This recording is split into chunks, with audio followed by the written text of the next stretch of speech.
Welcome everyone to the Ditch the Struggle podcast. I'm your host, Alana Russo. I'm a graphic designer and career and success coach who knew I could do better, but kept falling short of where I wanted to go. And now, after years of exploring personal and career development, business, money mindset, and energy work, I'm here to tell you that yes, you can move from stuck and defeated to empowered and confident. Ready to dive in?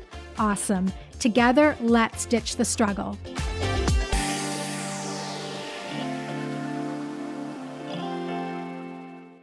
Hi everyone, in today's episode, I'm going to give a full backstory to my graphic design career.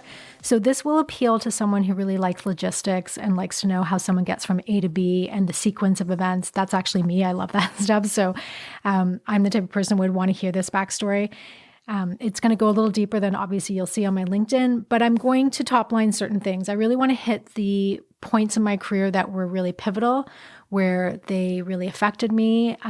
They had either a super positive impact or a super negative impact. And it's going to be more about my design career. I will do more episodes about how I got into coaching, which is what I started transitioning to in around 2016. But for today's episode, I'm going to talk about my career as a graphic designer. It's been long. It's been interesting. It has been so nonlinear. I always talk about that. I have had just a wacky career. There have been huge gaps in my resume. There's been a lot of contracts. I really did jump around a lot. And I know that's a fear for people, is how will it look if I've jumped around a lot? I've been able to navigate that. I believe anything in your career can be explained. I take a very PR angle when it comes to explaining how you've built your career, that you can make anything into an interesting story. You can pitch it as something positive. And I will say, I never worried about what things would look like on my resume. I was going to do what I wanted to do or what was available to me. I was going to make the choices that made sense. I never thought about how is this going to look on my resume and how that one piece of paper was going to dictate the choices I made. I just didn't think about that. And I would encourage you to maybe mentally throw that paper away sometimes so that you can make the best decision for yourself. That's not to say that your resume doesn't matter. I know how to make a great resume. I know the tips and the tricks, and it does matter.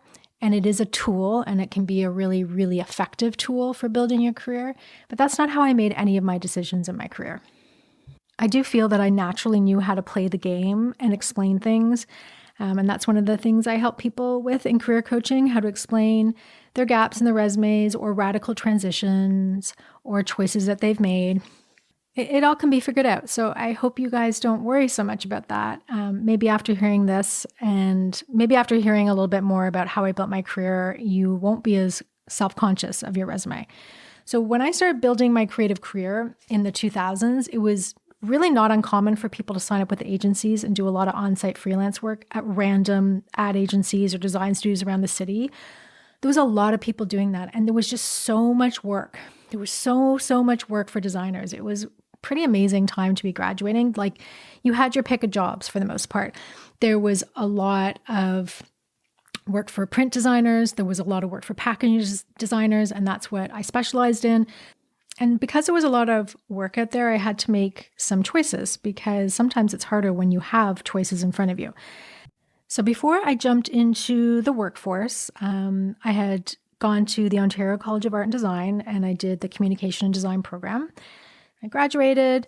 I did 3 years there. I'd actually done my first year at Concordia. I'd done a program called Design Art and really hated it.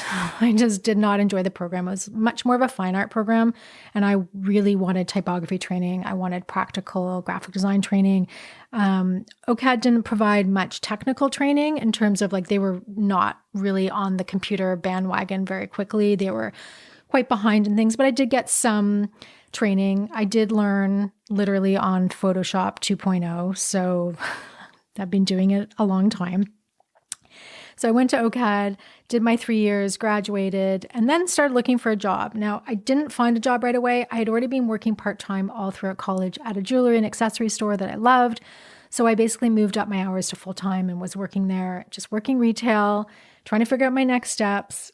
College was a really intense experience for me. Not only was the program so crazy intense, but there was just so much going on in my home life because my parents were really going through the hardest parts of their divorce. So I wasn't doing too well mentally. It was really stressful, and I wasn't in too much of a rush to just run into a job. So I always call full-time jobs, jobs, or 9-to-5 jobs. I wasn't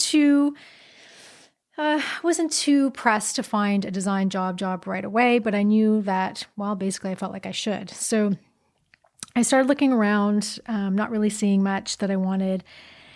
And I knew that there was the freelance work out there, which I ended up going into, but how it all kind of kicked off my first job was I was on the street near OCAD, and I ran into an old classmate of mine, Richard. Hi, Richard. It's been a long time, but he really changed the trajectory of my life, which is wild when you think that one job can totally change your life. And not even from a creative perspective or a design perspective, really, or just like a personal perspective. And it was an incredible lesson. So the first job, so he runs into me and he says, "Hey, listen, I'm leaving my job at this independent record label because I'm going to go work for the Bay because they're going to pay me double." And I was like, "Oh, wow, great. Yeah, I want to take your crap job as a graphic designer at this indie record label. That sounds really, really good." And he's like, "Great, I'm going to give you the contact." So I go for the interview, get the job, which was a win. And I knew nothing about the music industry. I had never considered working in the music industry. And of course, they're making CDs and physical hard packaging and doing press releases and sell sheets and all these things. I really knew nothing about this. We were working on Quark Express at the time. And I was like, cool, this sounds great. Now, I thought this would be really fun. And in actual fact, it really was fun because I got to work with these Canadian famous level bands, and go see tons of live music and really great people I worked with. But the best part about the whole job was twofold. One was that ended up kickstarting a teaching career for myself because someone there said, "Hey, we need another teacher at the Harris Institute, which is a music industry school. Would you be interested in teaching some graphic design?" Now, I barely knew anything. And so just like to give you an idea of how little I knew, I would study a section of Quark Express or Illustrator. I would study something and literally go teach it the next day, pretending that I'd been doing this for years, but that was not actually the case. I really faked it until I made it. So that was huge to be able to get this teaching job, and I'm super grateful for that. I was there off and on for 10 years, so it was a huge part of my life, and I loved teaching, and I loved helping people learn. But the best part about that job was that that's where I met my husband, Declan, and he ended up working there. He is from Ireland. He was doing a placement at a record label in Canada because he was in the music industry. He is a musician. And we met, and that's decades later. He's still my husband and we're still married. And that job completely changed my life. So it changed my life from the perspective of being able to go into teaching and do something that I never knew I wanted to do and loved. And then having a personal relationship that has been going a long time, and he is still my favorite person in the world. So after working there, I decided that, well, I guess I got bored 2 years in or so. This is when I started to recognize that I do get bored easily, and that is part of the reason I started jumping around. I got bored, and also the money was so bad. I'm trying to remember. I knew we got paid weekly. I'm pretty sure I made $320 a week, something like $22,000 a year. That's a whole story how I ended up with that. But of course, it was crap money.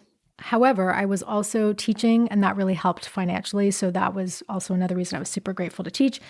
So I decided to move on. Then I worked for a company that they were a television company, half owned by the CBC, and I was their print designer. So it was a lot of on-air graphics and things like that, but I was doing print design and more sell sheets and advertisements and some web banner stuff. It was okay.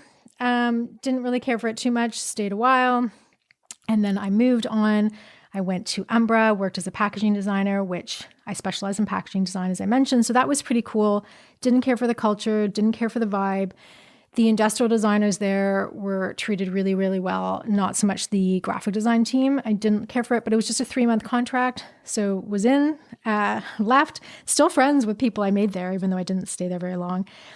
And then I went to a design studio in Toronto where I worked on a lot more packaging again, and specifically vacuum cleaner packaging. I know, it's so riveting. I believe one was called the Wildcat. And yes, it literally had a wild cat tiger thing on it. I believe that company is now, that vacuum company went under. It really wasn't fun. It ended pretty quickly because 9/11 happened and they had a huge travel client. I think it was Carlson Wagonlit, and they lost that client. So a few of us were let go, didn't care for it. I moved on. Yeah, didn't love it. So then I really was doing some more freelance work at Rogers Media. I think I was also popping around design agencies at this time, different design studios. The Rogers Media thing was okay. Some great people again. Got to work on Marketing Magazine, which at the time was super popular. And then some more obscure magazines. Magazines were huge back then still. They weren't as dead as they are now. So that was great. I learned a lot about print and editorial design. Really hadn't studied much editorial design at school. Hadn't really gravitated towards it. And then actually turned out I really loved it. Really liked it. So that was interesting. Then I went on to do more freelance work with the Juno Awards. I did a lot for them. I did a few of their campaigns, and I was really in the music scene at the time because my husband, so Duck, was in a band, kind of doing that whole trying to make it in the music industry thing. So I was going to a lot of concerts, seeing a lot of bands, working with the Juno Awards. It was pretty fun, and they were a really great client, lovely people, and just kind of a cool time. And again, it was so unexpected. I never went into any of my career thinking I'm going to go into the music industry. Like, let's remember, I have zero musical talent, like none. I loved music. I've always kind of enjoyed it, but it was never on my radar as something that I wanted to work in. And then after I did a lot of freelance work, I remember I did feel like I needed like a job. I needed a bit more stability. It really can be stressful freelancing as a designer. So then I found a job as an art director at Harlequin, which is the romance book company. Yes, like the actual, those romance books you see in the drugstore and the grocery store. And I'm going to say that this is my favorite job I've ever had. And I did stay 5 years, which is the longest I've stayed at any job. It's also my first art director role where I moved away from being a hands-on designer. And this I really loved because it can be really tiring and exhausting just designing all day long. I wanted to do a little bit more of the direction and kind of behind the scenes and the conceptualizing. And I got the opportunity. And wow, I'm still so grateful for that job opportunity. And I got that through an agency, Creative Niche, which still exists. They were the ones that suggested this job to me. And I do remember when the representative at Creative Niche read out the job description to me. It was actually called a creative art editor, a CAE, which is a random term, never heard that before. And it got changed to art director because the people working at Harlequin knew that made no sense. And she's like, we had the CAE role, and she's reading out the job description. And I knew immediately, I was like, this is the job for me. This is for me. It was definitely a full body feeling. I knew that this was somewhere I had to work. It just sounded like so fun. And I'm one of those people, I will totally binge a W Network marathon or a Hallmark movie. That's basically what these books are. And I had never worked in book publishing. And one of the things I was starting to realize is that I loved changing industries. I was not interested in staying in the industry very long. And actually, if I look at my resume and if I look at my LinkedIn, I've never repeated the same industry twice. Yeah, I floated around the music industry and popped in and out and did a few things there, but I wouldn't say any major jobs I've had have repeated the same industry. So going into book publishing sounded amazing. Remember, I really prepped for that interview. I made fake book covers or like mock projects. I'd never designed a book cover in my life. I made some though. I made up book titles. I made up authors. I remember I even took some rejected concepts from Juno Award campaigns and I made them into book covers. I'm a big fan of recycling, reusing, all that. I took that artwork, made book covers, and so got the job, and just incredible people that I worked with. Now, I stayed the 5 years, but I did start to get bored around the 3-year mark. I had done, I don't know, at that point, I don't know how many hundreds of book covers, and doing a lot of photo shoots, and again, really fun. And also, sidebar, I did not work with Fabio. I get that question a lot. He actually only did covers for our competitor, which is Avon, not the makeup company, but the book publisher Avon. Now, having said that, I did want to have Fabio on a cover and bring him back as like some revival, cool, kitsch anniversary thing. But that didn't work out. So I was starting to get bored around 3 years. And remember, I was looking around for different jobs. But when I decided to leave, it was actually because my dad had died in August 2010, and that was the 5-year mark. And I had already left the job on compassionate leave, and I just was not able to come back. So it was more of, I'm not mentally ready to go back to work. It wasn't so much about the job. I can't do this anymore. I need a break. I wasn't functioning. It really took me 15 months to feel like somewhat of a normal human being after that experience. It was really, really difficult. First time I'd gone through someone close to me dying, and I was very much involved in everything with his care. So I decided I'm going to leave the job, but what worked out was that I was able to freelance for them. So I was still doing a lot of book covers for them for about 2 or 3 years after that, because obviously I knew the brand, I knew the process, and I knew what the art directors were looking for. So that was just also amazing that I was able to spin out into freelance work. So I kept freelancing, doing different jobs, some of them very random. Worked for a company called Mood Media, which was also doing CD packages, entertainment, like music in stores, and they have evolved a bit. And it was okay. Just did things.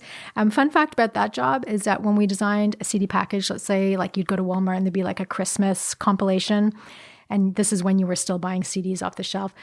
Any of the graphic designers doing the packaging, we were not allowed to use our real names. Like we couldn't say graphic design by Alana Russo. We had to use pseudonyms, and I'm not really sure why this is. So we all had to make up fake names, and we did that. And so there's CD packages maybe out there in someone's basement that I've designed, but they have fake names on them. I think the first name I used was Greta, which is a shortening of my middle name, Margreta, but I don't know what I chose for my last name. So after that, I went into work at Fish Out of Water Design, which does private label packaging for Sobeys and different clients. So it's kind of food packaging and retail store environment design. Again, learn tons about how to make signs when you're going through a store, grocery store, like designing on large physical scale. So it was some wayfinding. It was environmental design. It was a packaging piece. I was a permanentancer there. Now, they called us freelancers, but we were basically working full-time, 40 hours a week, but with no benefits or anything like that. A lot of companies do this. Actually, a lot of companies, if they do it long-term, they get in trouble because you can't really long-term have an employee and not give them all the benefits of being a full-time staff. Now, for me, it was fine. I didn't mind it, and I still felt like I had some autonomy over my career. I didn't want to be full-time with them. They had asked me at one point if I wanted to, and it was a hard no for me. I didn't love working there. Always some great people, still friends again with people I work there. Everywhere you go, there's so many smart people, incredible people. Learned a ton. I got to work with an incredible production team because food packaging design has very complicated die lines, and you need a great production team. And that's probably the time that I really got to understand the nuance of production design and the value of having great team members who can do that properly, and setting up your files and how I could help them set up my files. So it was a good experience. But it came to an end, and I left kind of abruptly. I just one day could not handle it, and I was like, I'm not coming back. And that's just what I did. Not saying that that's the best way to do it, but I hit a max. And, when I hit my max, it's time to go. So I kept doing some freelance work for other companies. And then finally, I got a new job that I never thought I would do. And this was a government job for the city of Mississauga. And in a billion years, I never thought I would do government work, like in a billion years. And it is a whole story in itself, because I do in many ways feel that this job saved my life. And I know that's a dramatic statement, but there was so much going on personally with me and my family at that time. I was not doing that well mentally, and I needed routine. And these are also some of the best people I've ever worked with. It's the most talented people, kind people, compassionate people, just like, and their design just made me like a level up. So I loved that job, even though I didn't expect to be working in the government. And my view at the time of the government was different than it is now. I wouldn't gravitate or probably even apply to a full-time government job now. However, at the time, it made sense. And this is the thing about our careers. You really have to make the choice that makes sense at the time. Like whatever's in front of you, you make the best choice that you can and the best decision you can. And so I can kind of start to look back and see, yeah, I see why I did that, even if it was freaking weird, wacky, or maybe not even a positive experience. But thankfully, this was a positive experience. It was just a 15-month contract because I was covering a mat leave. Again, still hanging out with a lot of those people. Then I went on to the shopping channel, which was on my bucket list because I thought this is just like a super fun place to work. Now that's also owned by Rogers Media. So I think this was probably my third time doing some work for Rogers. Totally insane. I wrote a blog post about this job and I will put the link to that below. It was super fun, super exhausted, totally wild. I was working like 11-hour days. I was commuting. I was living off O. Henry chocolate bars. Do not recommend that. I was feeling like garbage. And I knew that I couldn't do it long term. I mean, I was in there 2 weeks and I was already applying to full-time jobs or other jobs because I knew it wasn't sustainable. But I also knew that I wanted this position and I was really happy to have it. I was grateful to have it. And I learned so much about television, photography. I mean, I was in the photography studio every single day for hours and hours. And I had never done that much work with a photographer and styling and just envisioning how to do these campaigns. So great, but was like, I gotta go. At that point, I'd been doing way too much commuting to Mississauga. So then it was a very lengthy interview process, but I did miraculously land a job at a cosmetic company, so Benefit Cosmetics. And for those of you who think that when you apply on LinkedIn, you'll never get a job, I just randomly applied. I'm pretty sure I used Easy Apply on LinkedIn. I love Easy Apply. So many people won't use it, but I love it. If your LinkedIn profile is really well fleshed out, you should feel pretty confident going through with LinkedIn, Easy Apply. And, I touched base with, I think, the marketing director there who ended up being my boss on LinkedIn, but I didn't do much else than that. Now, it was a really lengthy interview process because there was a lot of talent being looked at and a lot of people wanted that job. And of course you have to get someone who's a great fit. And then the designer that was working there and doing things all on her own, of course, had to be a great fit with her. So I put in 150% in that interview. I think I put in, because I had to do a mock project, it was over 30 hours of work for the presentation that I gave them. They gave me a project and I just flushed it. I mean, I really put in the effort because I wanted this job. I thought, how fun is this going to be? I've always kind of had the thread of women's lifestyle. The only thing that didn't sit too well with me is I didn't love that it was not a more natural beauty brand because I tend to lean towards naturally based cosmetics. But I'll be honest, I rationalize it like this was just too good an opportunity if I got it. So when I got the job offer, I remember I was standing in line at the shopping channel, so completely exhausted. I was living off of coffee and those O. Henry chocolate bars. I don't think I've had an O. Henry since. And I was looking at my phone and I got the job offer. I was just like ecstatic. Because I also knew that I loved the designer who was working there as part of the team. And I knew I was going to learn tons from the woman that hired me, the marketing director. I just appreciated her background and what she was bringing to the table. And I wasn't too worried about it being like a Devil Wears Prada thing because everyone was so friendly in the process of the interviews. I had met a few people. And in all honesty, it wasn't like that. It was a pretty okay culture. Things went south at the very end really badly. And I went out in a blaze of glory in a way because the woman that hired me, the boss that I really enjoyed working with, left 6 months after I started. Then there was a 15-month gap of no marketing director, which was actually great. We didn't really need one. We had such a high-functioning, high-performing team. And then a new boss came in and it went downhill really, really quickly for me. So I'm going to do episodes about that. I've also talked about that on multiple podcasts and I'll link those links below. That'll be actually probably 2 or 3 episodes because that's really about toxic workplaces, your worth, your doubting your value, and it's a whole mental health story as well. So since I left that company, the cosmetic world, I've been doing freelance design work and career coaching because I was really upping my career coaching as I was in the cosmetic company. And I knew that was something that I really wanted to do. And I went back in 2020 and had done a second really, really robust coaching program. So how I got into coaching and clients and building that up on the side and kind of making that kind of a big transition from just designing to coaching, I'm going to talk about in also upcoming episodes. But I really wanted to give you a sense of my overall career and my design journey. And in a way, it was a little uncomfortable to go through all of my jobs. It just feels a little bit weird. I sit here and I wonder, are people going to be interested in this, if I'm honest? But I think if you're going to be listening to future episodes, it will be helpful to have some context and kind of sense how I did move around and how really erratic and nonlinear my career was and has been. And I really think it's been nonsensical at times. But I've done all of these things and I've come out okay. I'm like really okay. And I'm very at peace with it, like so at peace with it. Here's the thing about all these jobs. Some were good, some were great, some were so terrible I was crying in my car at lunch. And I don't mean figuratively, I mean literally. I was deeply unhappy and frustrated in some of these roles. And the other thing is that they all served a purpose. They helped me get really clear on what I didn't want so that I could get closer to what I do want. This is the gift of contrast.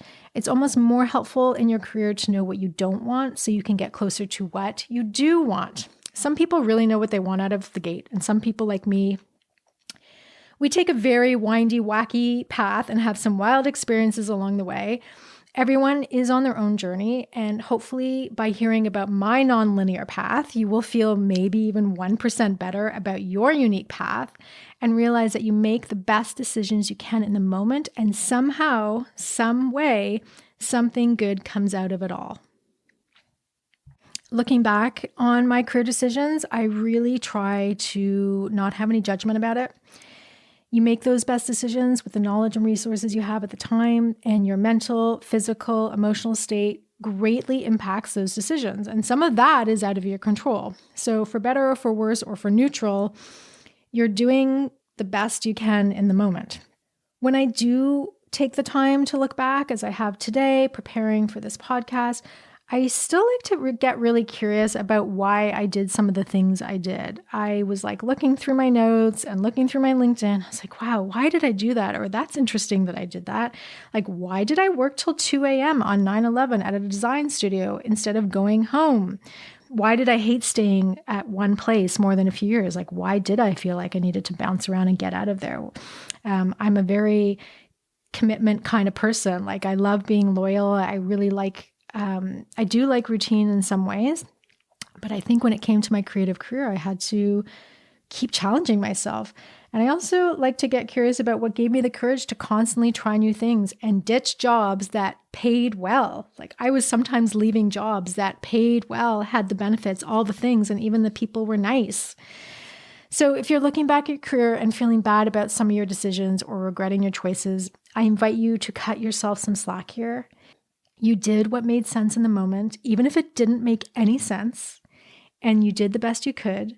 So take those experience and knowledge and go forward feeling more educated, more aware, more awesome, because you simply can't go through all of your experiences and not come out stronger and wiser and better at decision making. And that is the beauty of a wacky, non-linear career path.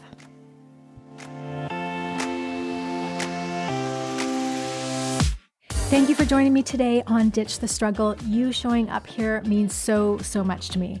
To dig deeper into the topics discussed today and to learn about my work, visit alanarosso.com. And don't forget to download your free resources while you're there. And if this episode resonated with you, please share with others who also want to ditch the struggle. Go ahead and subscribe to the podcast, leave a rating and a review, and let me know what you'd like to see more of on this podcast. And before I go, I want to leave you with my 3 favorite ways to ditch the struggle. Be your own best advocate, take baby steps for the win, and forget about a linear career path. It's overrated and you are doing just fine. See you next time.